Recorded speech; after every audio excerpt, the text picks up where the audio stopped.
apa namanya, ada juga sejumlah definisi saksi fakta tadi yang disampaikan oleh Bu Titin. Saya ingin nanti minta pendapat Pak Ito ya, usai jeda ya Pak Ito ya. Kami jeda dulu, kami kembali saat lagi. Tetap di sini di Apa Kabar Indonesia Pagi.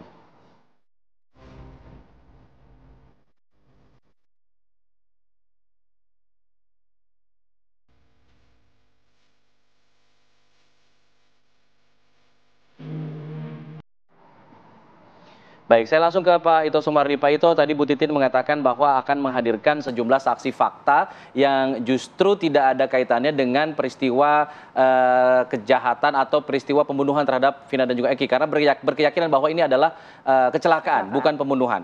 Kalau dari Pak Ito sendiri, definisi dari saksi fakta itu seperti apa Pak Ito? Jadi begini ya, kita perlu pahami dulu tentang pengertian saksi fakta. Kalau menurut bahasa hukum, sebagian saksi, sebagian besar itu adalah saksi fakta, yaitu mereka yang memiliki pengetahuan pribadi, ya, pengetahuan pribadi tentang kejadian yang mendasari atas gugatan atau orang-orang yang terlibat. Siapapun dapat memberikan kesaksian tentang fakta. Namun demikian kan tentu ini dikaitkan dengan kejadian yang sudah dilakukan rangkaian upaya hukum sampai dengan keputusan yang bersifat inkrah. Nah, di sini kan ada dua kejadian. Ya tentunya di mana dalam rekonstruksi itu juga ada kejadian dianggap kecelakaan lalu lintas, ada satu lagi kejadian Ya, pembunuhan. Kalau bicara masalah kecelakaan lalu lintas, maka visum yang digunakan adalah cukup visum luar. Nah, manakala oke. penyidik merasa bahwa ada sesuatu yang tidak benar, maka dilakukan ekshumasi atau penggalian mayat, atau mungkin saat itu juga dimintakan adanya otopsi atau visum dalam. Nah, hasil dari otopsi ini adalah diberikan oleh saksi ahli, yaitu dokter forensik. Sehingga ini akan meyakinkan bagi jaksa penuntut umum ataupun hakim menentukan apakah ini memang kecelakaan lalu lintas ataukah memang ini ada pembunuhan. Sehingga apa yang diputuskan oleh JPU dan hakim itu pada dasarnya adalah mendasarkan kepada keterangan saksi ahli, yaitu data forensik, yaitu otopsinya. Nah, sekarang kan semua boleh sajalah menyampaikan. Kita kan akan mencari keadilan dan kebenaran. Tentunya dalam hal ini, dari pihak hakim pun akan menilai apakah keputusan hakim terdahulu yang telah menjatuhkan hukuman pada para terpidana termasuk Sakat Tatal ini, apakah itu merupakan keputusan yang keliru atau tidak. Nah, tentu ini adalah didasarkan juga kepada penuntutan ya yang dilakukan oleh JPU. JPU telah menjawab dalam memori kasasi ya, jadi kontra memori dalam kasasi PK itu. Saya kira mungkin silahkan saja disampaikan kepada sidang dan saya yakin mungkin hakim akan mempertimbangkan apakah ini relevan ya saksi-saksi ini yang diajukan ataukah tidak relevan. Kalau ada pencabutan daripada keterangan itu pun akan dikaitkan dengan beberapa saksi-saksi lain yang saat itu dihadirkan dan juga tentunya sebagaimana kita ketahui keterangan saksi itu adalah tidak lebih kuat daripada keterangan ahli. Jadi keterangan ahli Oke. dan juga fakta-fakta ataupun mungkin barang-barang bukti yang diyakini oleh hakim itu adalah menjadi satu petunjuk bahwa telah terjadi pembunuhan, itulah yang menjadi dasar daripada keputusan hakim.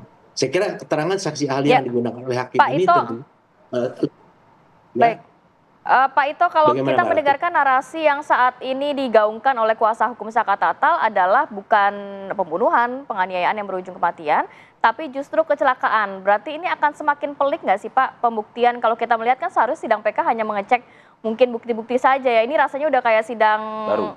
baru bahkan ya. Iya, itu menurut saya betul ya, betul sekali Mbak Ratih ya. Kan ada aturan di dalam sidang PK yang mungkin oleh hakim bisa saja diabaikan ya. Tapi kan ini kita tidak menguji material ya, seperti sidang pengadilan biasa.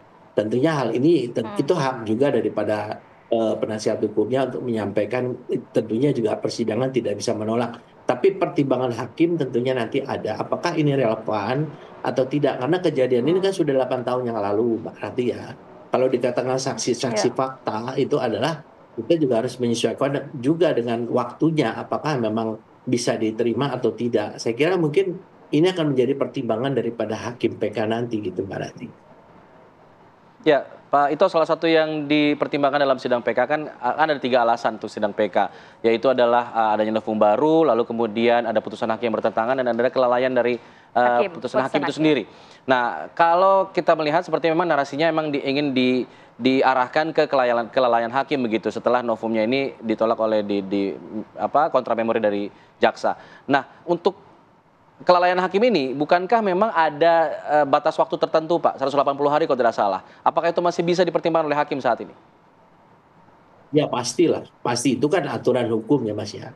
Dan ini kan sekarang ingin bagaimana diyakinkan bahwa itu adalah kecelakaan lalu lintas dengan didasarkan kepada visum daripada dokter di Rumah Sakit Gunung Jati. Visum itu sebagaimana saya sampaikan adalah visum luar. Nah, sedangkan untuk visum dalam atau otopsi, itulah yang bisa meyakinkan apakah memang kematiannya itu disebabkan oleh kecelakaan lalu lintas, ataukah ada tanda-tanda lain kekerasan yang diyakini oleh dokter ahli forensik ini adalah merupakan sesuatu yang bisa mengarah kepada kasus pidana yaitu pembunuhan. Soal pembunuhan berencana dan lain sebagainya tentunya itu kan didasarkan kepada keterangan-keterangan saksi lain sehingga diputuskan bahwa ini adalah merupakan kejahatan ya pembunuhan berencana yang tentunya waktunya kalau pembunuhan berencana itu bisa seketika ataupun bisa melalui perencanaan yang panjang ya, bisa yang pendek panjang, bisa menggunakan komunikasi ataupun tidak. Sehingga kalau ada beberapa pendapat mengatakan kenapa handphonenya tidak dicek. Nah, kalau dia tidak menggunakan alat komunikasi tentunya sulit kalau dijadikan alat bukti. Saya kira itu mungkin pemahaman dari saya ya. Pak Ito, baik. Pak Ito, tapi kalau melihat dari sisi saksi-saksi yang dihadirkan oleh kuasa hukum Saka Tatal, rencananya bahkan ada undangan juga untuk Ibtu Rudiana dihadirkan dalam sidang PK kalau berkenan hadir. Kemudian juga sebelumnya kita mendengar ada 2 mantan Polri yang juga diundang tapi tidak bisa hadir. Selain itu juga ada Deddy Mulyadi yang kabarnya juga dari konten YouTube-nya ini bisa merekonstruksikan lagi kasus ini. Nah, kalau Pak Ito menilainya akankah cukup bernilai atau bisa diterima oleh hakim dengan diundang begitu pihak kepolisian dan lain sebagainya ini? Saya kira ini sudah dijawab oleh Mbak Ratih tadi ya. Bahwa sidang PK itu kan ada aturannya.